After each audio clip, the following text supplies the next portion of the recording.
Hello and welcome back to London Cycle Routes. Today I'll be showing you how to cycle from Kennington in South London to Covent Garden in Central London.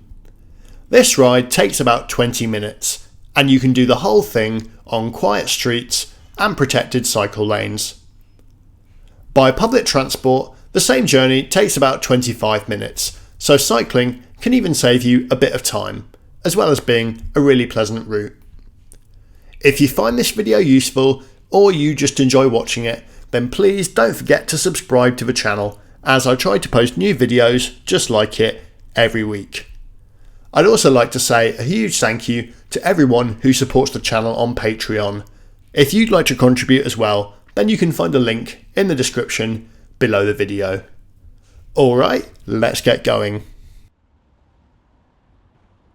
So we're starting in the centre of Kennington, outside the parade of shops on Kennington Road, and we're going to cut right down Sandcroft Street.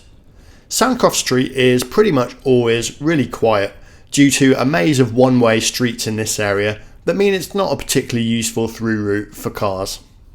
If you're going anywhere north from Kennington by bike, Sandcroft Street is probably the street that you want to take. It's really nice and wide, really low traffic, and yeah, just quite a pleasant way to connect to Cycleway 5, which we'll be joining in a second.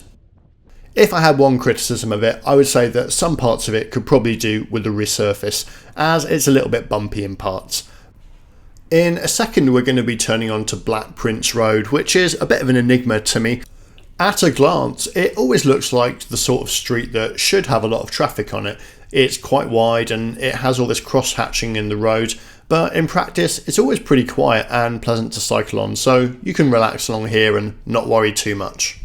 If you were wondering about the name, it was named after Edward of Woodstock, the eldest son of Edward III, who lived in Lambeth in the 14th century. Now I've got a festive surprise for you here. It's a few dozen Father Christmases or Santa Clauses going for a bike ride through the back streets of Lambeth. I have to admit I don't know what that is, but it's good fun, and seeing random things like that is exactly why I love living in this city. There's always something going on. In fact, in this video we'll see quite a few things going on as we progress. If you know what that festive bike ride was about, then do let me know in the comments, because I'm sure that someone on there probably watches this channel. Now, if you're a regular viewer, then you will be familiar with this first bit of the route. We're following Cycleway 5, and that's marked by these C5 symbols that are painted on the ground, as well as these green and blue signs, which you can see on poles. Now, on the right behind those poles, that's actually a filtering lane to help you join this lane on Lambeth Road and use the crossing. I used to recommend that people use that filtering lane, but I actually don't anymore. What's happened is that the tree on the pavement next to the lane has grown significantly while I've been doing these videos, and it's actually made the lane slightly unusable and actually a little bit dangerous, as one of the branches now goes across the lane, so if you're tall or on an upright bicycle, you might bang your head if you use it, so I just recommend bypassing it. There's a cool hidden thing in this railway tunnel on Virgil Street. If you look on the walls, you'll see these little portraits and landscapes.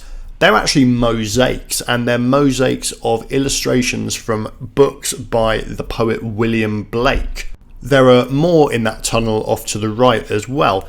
Now, the reason they're there is because when William Blake lived in central London, Lambeth was actually quite rural, and Blake apparently liked to go walking in Lambeth. Blake's most famous poem, Jerusalem, contains the line, "There is a grain of sand in Lambeth that Satan cannot find," which is one of the lines illustrated on the walls of those tunnels. They're quite small, but they're definitely worth a little ride down there to have a look, and you can stop for a pint in the Pineapple pub nearby as well afterwards. I do love public art stuff like that. I think it really adds to the fabric of a town or city, and these things aren't expensive to commission, but a little bit of public spending on that kind of stuff really does go a long way towards making places nice to live, I think. Now we are about to head over Westminster Bridge, which does have its own protected cycle lanes, which are separated from traffic by these really quite massive bollards. These lanes have been the subject of a bit of controversy, and rightly so, I think. The design was apparently informed by the police and the security services that were worried about vehicle attacks on pedestrians, and they insisted on this particular design. And I'm going to be honest, it's not a great design. As you can see, people regularly spill into the road and it can actually get a little bit dangerous. So you do need to be really switched on as you're cycling down here and progress slowly. Definitely make sure that you've got one hand on your brakes and the other hand on your bell as you go down there. The situation is even worse in the opposite direction, as people tend to crowd into the cycle lane in order to get pictures of Big Ben. In fact, the lane on that side is at peak time almost unusable, and I do know a lot of people who choose to use the bus lane instead. Now, if you're wondering why there are so many police vans around and people with flags, it's because on the day that I filmed this, which was a Saturday in December, there was a large protest in central London calling for a ceasefire in Gaza on that day, which explains why there are so many police around and also so many people carrying flags and placards. It also explains why there's not that many people cycling in the cycleway, as I think the police have actually been directing people away from it at the time I came down here, although I'm not sure it's closed. I did cycle past quite a lot of police officers and nobody told me that I couldn't go down this way, so I think we're okay. But just so you know what's going on. Just a reminder that if you enjoy this channel, then make sure you hit subscribe so you're alerted to new videos as I post them. I do try and post new videos every week. Sometimes I miss a week, sometimes I do 2 a week. I'm planning on doing 2 over Christmas, so if you're watching this around Christmas Eve, which is when I'm going to be posting it, make sure you hit subscribe so you see the next one as well, because it's going to be even better. And remember that you can download a map of the route in the description below the video and use that on whatever app or device you choose to use. Now we want to go off left here, so there's a little place to wait here. We're watching that little cycle traffic light and it lets us into this advanced stop line here, and we wait for another traffic light which goes green, and then what we do is we go up this little filter lane through Savoy Place and onto Savoy Street.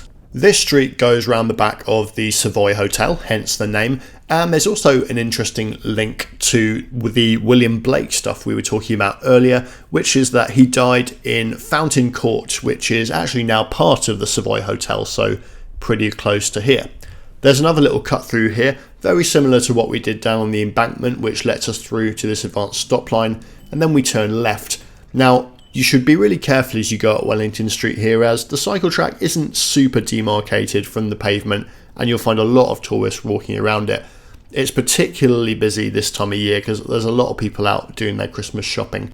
As you go further up this street, it can get a little bit busy and chaotic, but this end of it is usually okay. And we're actually going to stop right here because we've made it to our destination. Covent Garden market is just on your left there. I probably should have got that in shot. But yeah, we've made it all the way from Kennington up to Covent Garden with a little bit of a festive twist, I think. It was nice to see those Father Christmases as we went past. Thanks so much for watching, guys. A Merry Christmas to all of those of you who celebrate. And I'll be posting another video again in a few days' time, so make sure you hit subscribe if you haven't already so you're alerted to it. It's a festive double bill this year. And thank you as always to those of you on the Patreon for your contributions. If anyone else is feeling particularly generous, then you could find a link to the Patreon in the description below the video, where you can also download a map of the route. I will see you guys again next time.